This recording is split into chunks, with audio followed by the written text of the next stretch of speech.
70% ng Pilipino. Kinig po kayo ha, 97%.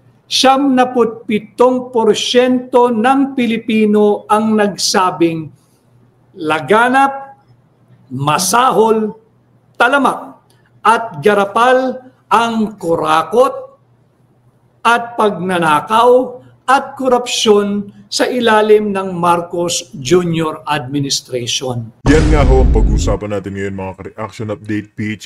Narinig naman po natin na malinaw 97% o porsyento ng ating mga kababayan, isa na ho tayo doon na alam po nating laganap ang nakawan, ang katarantaduhan, kaanimalan ho nila sa taong bayan, yung korupsyon ho. And 97% sa ating mga kababayan naniniwala ho na matindi ang korupsyon ngayon sa administration ni Marcos Jr. Ano po ang ibig sabihin niyan mga kabdi? Isa lang ho, pabagsakin, mapaalis ho sa pwesto si Marcos Jr. Bakit mga kabdi? Hanggat sila ho ang nakaluklok dyan, hanggat naghahari-harian po sila sa matataas na pwesto, lahat ho tayo naghihintay lang ho sa hangin. Hinihintay lang ho nating matapos o dumaan ang sakuna. Kasi ho wala tayong magawa. Meron lang hong justisya sa mga kakilala nila, mga kaibigan ho nila, yung mga may source ho silang mga bilyon-bilyon. Pero oras na normal na tao ka lang, wala ho tayong justisya. Kung mahirap ho tayo, yan tulad ho natin, mahirap, wala ho tayong justisya. Diba? Nasa bilyonaryo sa mga magnanakaw ang justisya. Hindi ho pantay-pantay yung justisya ngayon. Malayo ho. Pati nga yung freedom of speech natin parang tinatanggal pa. Isipin mo yun, pati yung mga retired AFP, tatanggalan ho ng pension. Tama po ba yun? Bawal ho bang magsalita itong mga ating former AFP, mga retired na, patungkol sa gobyerno? Hindi naman ho kasi magsasalita yung mga retired AFP kung wala hong nakikitang anomalya o wala hong nakikitang nakawan. Pero syempre mga ka-update, may puso din po yan. Nagserbisyo sa bayan. Ngayon, galit na galit po sila dahil sa pagkaupo ni Marcos Jr. Kasi nga, matindi ho yung nakawan eh. Wala hong naiimbestigahan, nagpapaligoy-ligoy lang, nagre-relax lang ho. Wala hong nangyayari, walang nakukulong. Pero oras na ikaw, normal na tao, normal na mamamayan, makagawa ka lang ng mali, ipapahiya ka, makukulong ka. Diba? Pero pag mayaman ka, bilyonaryo ka, malaki yung kapangyarihan na nasasakupan mo, tas lalong-lalo na pinsan mo yung presidente, hindi ka talaga makukulong. Martin Luther King. Diba? Magiging state witness ka pa, ipapamukha pa sa taong bayan na parang national hero ka pa, nakikisali ka mag-imbestiga. Ang dapat naman talagang imbestigahan dyan, yung sarili ho niya. Diba? Harap-harapan po kasing ginagago netong mga tiwali sa gobyerno, yung mga taong bayan, yung mga Pilipino. Alam naman po ng mga ating kababayan yung kawalang hiyaan ho nila sa ating bayan. Diba? Isipin mo yun, bilyon-trilyon. Naghihirap tayo, lumalaban tayo ng patas, magtrabaho, may pakain tayo sa ating mga pamilya. Sila ho, wala ho silang pakialam, basta yung buwis mo. Kunin, bulsa. Share ho sila dyan para wala hong naituturo, walang nadadawit. Ganyan po yung nangyari. Diba? Kaya mga ka-update, rekta na rin ho tayo dito. Huwag na ho nating patagalin. Pero bago ho yan mga ka-update, isang like, isang share, isang subscribe lamang. Napakalaking tulong na ho yan. Kaya diretso na ho tayo sa ating punto de vista. Hindi ko po sinabi yan, hindi po sinabi yan ng kung sino lamang. Ito po ay base sa isang national survey na isinagawa kung saan 77%, 97%, an overwhelming respondents, an overwhelming number of Filipinos surveyed ang nagsasabi na laganap, talamak, garapal, masahol ang kurakot, pagnanakaw at korupsyon sa ilalim ng Marcos Jr. administration. Kaya po hindi talaga may tatanggi yung daluyong ng korupsyon karamdam ho ng mamamayang Pilipino under this present administration. Ang lahat ng pong ito, paulit-ulit po nating sinasabi, even in the past, hindi ba? the alpha and the omega, hindi po yung kontratista, kundi po yung simula't hangganan ng korupsyon sa ating bansa ay nakaugat, nakaangkla, nagmumula at matatapos sa ating taunang budget. Yung ating national budget, yung ating GAA, yung General Appropriations Act. Ito po marahil ang pinakamahalagang piece of legislation that our Congress passes every year. Ito na po, bukod lamang kung merong economic stimulus o meron pong higit pang mahalagang batas na ipapasang ating Kongreso. Pareho po yan, yung mababang kapulungan at yung Senado. But bar none, ang ating pong taunang budget, ang pinakamahalagang piece of legislation na ipinapasa ng ating Kongreso at pinipirmahan ng ating Pangulo. Yan po ang katotohanan. Kanya nga po, hindi ba, there is a very, very big uproar dito sa nangyayaring flood control funds anomaly, nangyayaring flood control ghosts projects, yung walang kamatayan at walang katuturang AKAP, AYIX, at kung ano-ano pang ayuda. Ginawa na nga tayong ayuda nation. Especially ngayon po 2025. Tatandaan nun ninyo, kasabot din ng COMELEC, in-exempt po nila sa mga prohibited acts ng kampanya, yung pagmumudmod, yung pamimigay ng AKAP at AYIX, at kung ano-anong ayuda. Vote buying pong malinaw yan. Vote buying na malinaw, subalit siyempre si Chairman Technical Glitch ay bahagi po ng kanilang aparato, in-exempt po iyan, tingnan ho ninyo.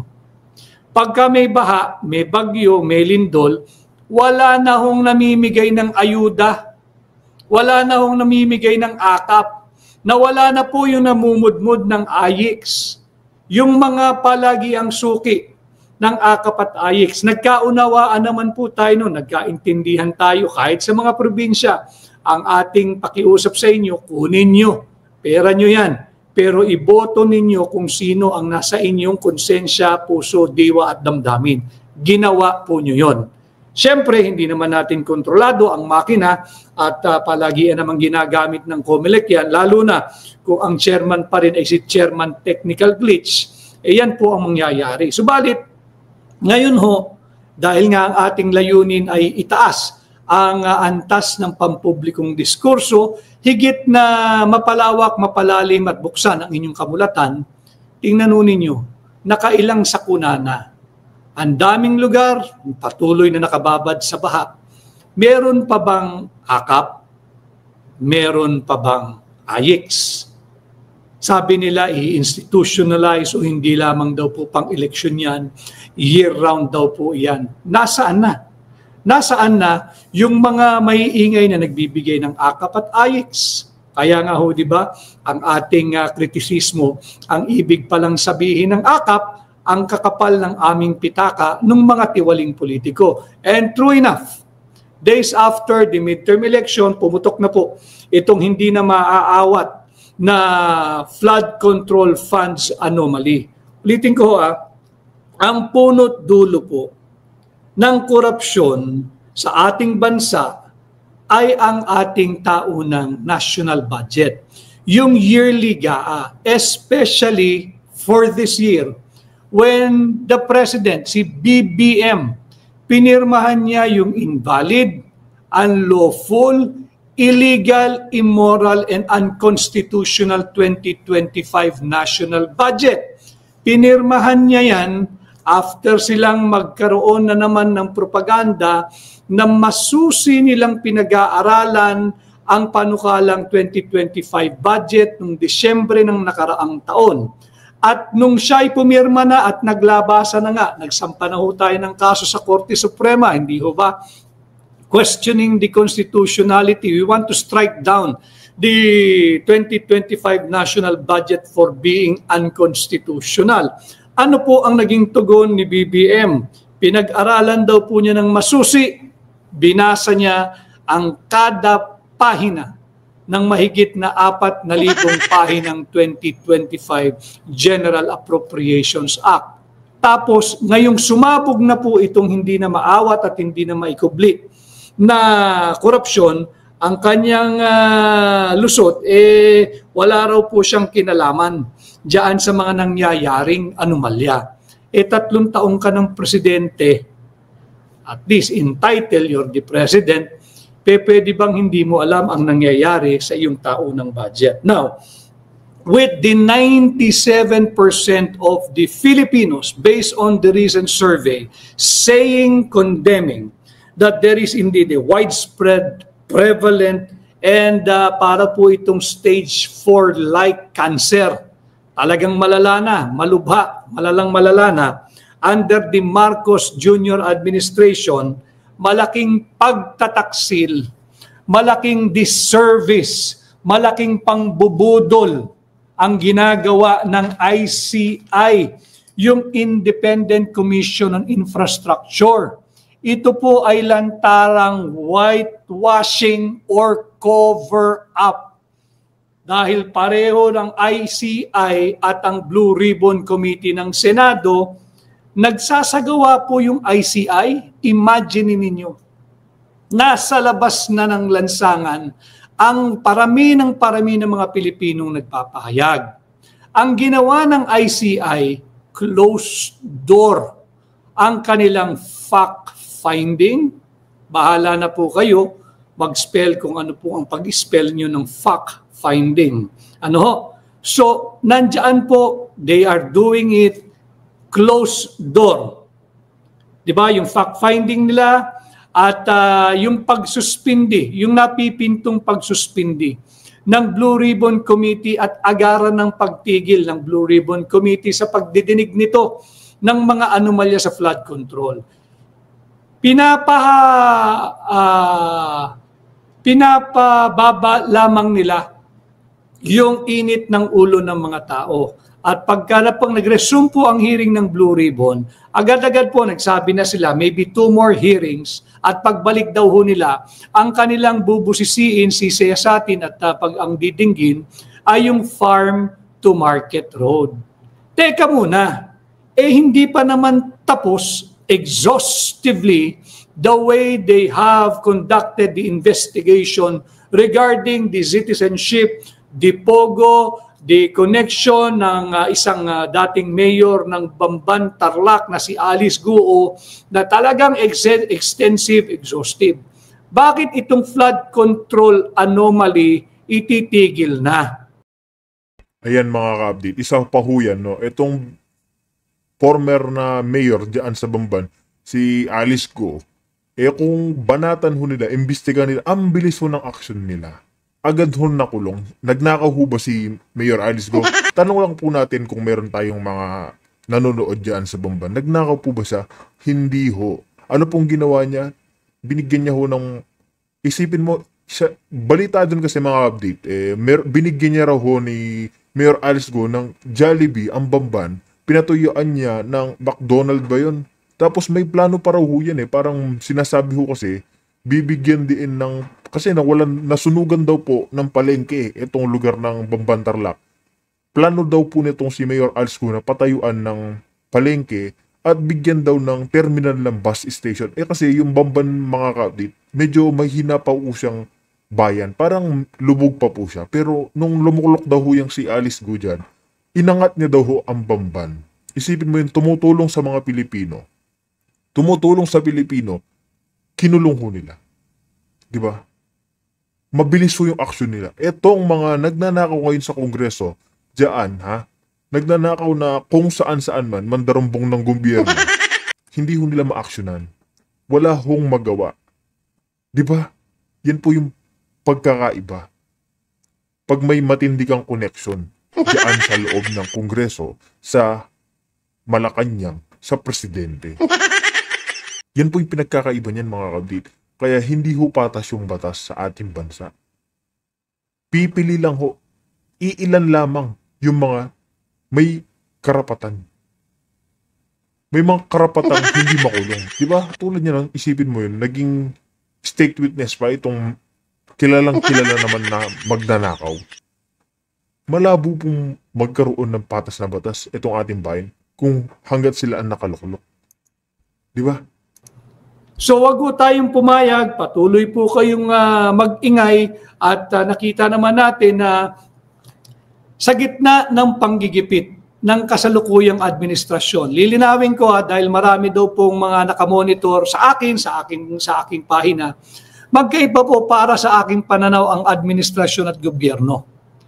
I am a critic of this administration but I am not the enemy of this government.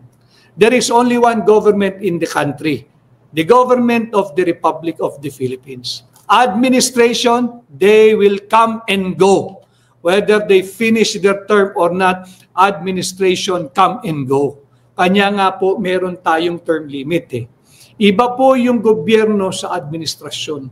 Yung mga nasalansangan, nagpapahayag ng kanilang saloobin, ang kanila pong reklamo ay ang korupsyon ng kasalukuyang administrasyon.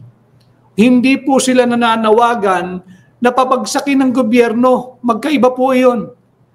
Humihingi po sila ng pananagutan, transparency and accountability sa kasalukuyang administration. Pero hindi po sila kalaban ng gobyerno.